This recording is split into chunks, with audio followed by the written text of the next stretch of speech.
آج کے اس جائزے میں دنیا کے ایک ایسے حصے کی بات ہوگی جو تضادات کا ایک مکمل مجموعہ ہے، ایک ایسی جگہ جو بے حد خوبصورت بھی ہے اور شدید آلودہ بھی، جہاں انتہائی غربت کے ساتھ ساتھ تیزی سے آگے بڑھتی ہی معیشت بھی نظر آتی ہے۔ آج کے اس سفر میں بنگلہ دیش کی ان حقیقتوں سے پردہ اٹھے گا جو عام طور پر خبروں میں کہیں چھپ سی جاتی ہیں۔ تو سب سے پہلے ایک ایسا سوال جو کسی کے بھی رونگٹے کھڑے کر دے، کیا کوئی انسان صرف سانس لینے والی ہوا کے بدلے اپنی زندگی کے پورے 7 سال قربان کر دے گا؟ سننے میں عجیب لگتا ہے نا؟ لیکن دنیا کے اس سب سے زیادہ گنجان آباد ملک میں روزانہ زندہ رہنے کی قیمت کچھ ایسی ہی سنگین ہے۔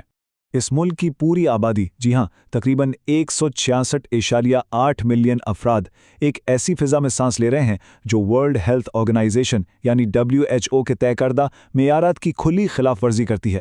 اس زہریلی ہوا کا نتیجہ یہ نکلتا ہے کہ یہاں ایک عام انسان کی زندگی 5.5 سے لے کر 7 سال تک کم ہو جاتی ہے۔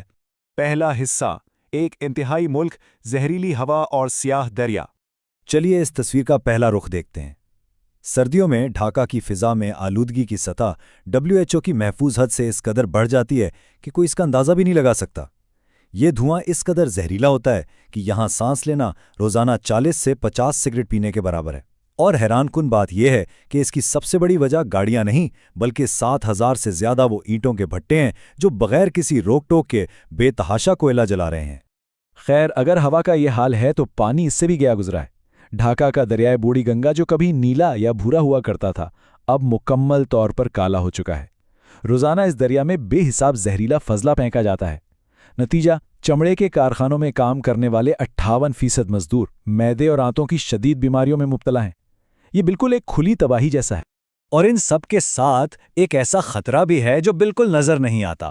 زمین کے اندر پانی میں پایا جانے والا قدرتی آرسینک، یا جسے سنکھیا بھی کہا جاتا ہے، ہر سال 24,000 لوگوں کی جان لے لیتا ہے۔ حکومت فلٹر شدہ پانی تو فراہم کرتی ہے، لیکن سوچنے کی بات یہ ہے کہ جس شخص کی روزانہ کی کمائی صرف $2 ہو، اس کے لیے صاف پانی خریدنا بالکل کسی ناممکن خواب جیسا ہے۔ دوسرا حصہ، کپڑوں کی اصل قیمت، عالمی سپلائی چین کی چھپی ہوئی حقیقت۔ اب اس مقامی تباہی کا تعلق ہمارے اور آپ کے پہنے جانے والے کپڑوں سے جڑتا ہے۔ یہاں ایک زبردست موازنہ سامنے آتا ہے۔ ایک طرف 5200 سے زیادہ فیکٹریوں کا جال ہے جو دنیا بھر کے ملبوسات کی مارکیٹ کا ایک بہت بڑا حصہ فراہم کرتا ہے۔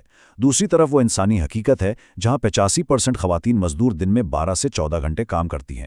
سن کر یقین نہیں ہوتا، لیکن بعض اوقات تو انہیں واش روم جانے کی بھی اجازت نہیں ملتی تاکہ پیداوار کم نہ ہو جائے، جس کی وجہ سے کئی مزدور گردوں کے امراض کا شکار ہو جاتے ہیں۔ یہ سب سن کر دماغ سیدھا رانا پلازا سانحے کی طرف جاتا ہے۔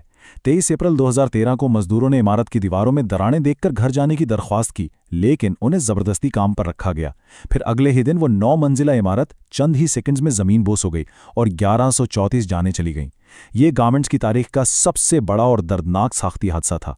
تیسرا حصہ، زمین پر سب سے خطرناک نوکریاں، جہازوں کے قبرستان اور تاریک گٹر۔ فیکٹریوں کے باہر نکلیں تو حالات کچھ کم خوفناک نہیں ہیں۔ دنیا کے 40% بڑے سمندری جہازوں کو توڑنے اور کباڑ میں تبدیل کرنے کا کام چٹاگاؤں کے ساحل پر ہوتا ہے۔ یہ کام اتنا خطرناک ہے کہ 2009 سے اب تک اوسطاً ہر ہفتے ایک مزدور اپنی جان سے ہاتھ دھو بیٹھتا ہے۔ بغیر کسی حفاظتی سامان کے زہریلے کیمیکلز اور بھاری دھاتوں کے درمیان کام کرنا واضح طور پر موت کو دعوت دینا ہے۔ اس سے بھی زیادہ حیرت انگیز سلسلہ شہر کے زمیندوز گٹروں میں ملتا ہے۔ 8 لاکھ افراد انتہائی زہریلی میتھین گیس کے درمیان اپنے ننگے ہاتھوں سے گٹر صاف کرتے ہیں، اور وہ بھی صرف $4 روزانہ کے عوض۔ اس میں غور طلب اور دلچسپ پہلو یہ ہے کہ ایک 91% مسلم اکثریت والے ملک میں یہ جان لیوا کام کرنے والوں میں سے 98% لوگ دلت ہندو اقلیت سے تعلق رکھتے ہیں۔ چوتھا حصہ، گہرے تضادات اور روایات، جدید ہوتی دنیا میں قدیم رسمیں۔ اب یہاں پر معاشرت کی ان روایات کی بات آتی ہے جو توقعات کے بالکل برعکس ہے۔ ایک انتہائی قدامت پسند معاشرے کے اندر منڈی قبیلے کے 25,000 افراد کا معاملہ بالکل مختلف ہے۔ یہاں خاندانی نظام ماں کے نام سے چلتا ہے، عورتیں زمین کی مالک ہوتی ہیں، اور تاریخی طور پر بہنوں کے درمیان ایک ہی شوہر بانٹنے کی روایت رہی ہے تاکہ کوئی اکیلا نہ رہ جائے۔ یہ آس پاس کے معاشرے سے ایک بالکل الگ ہی دنیا لگتی ہے۔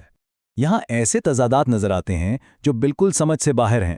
سوچئے، ملک کی سب سے طویل عرصے تک رہنے والی وزیر اعظم ایک خاتون ہے، لیکن دوسری طرف 51% لڑکیوں کی شادی 18 سال سے پہلے کر دی جاتی ہے، اور اس سے بھی آگے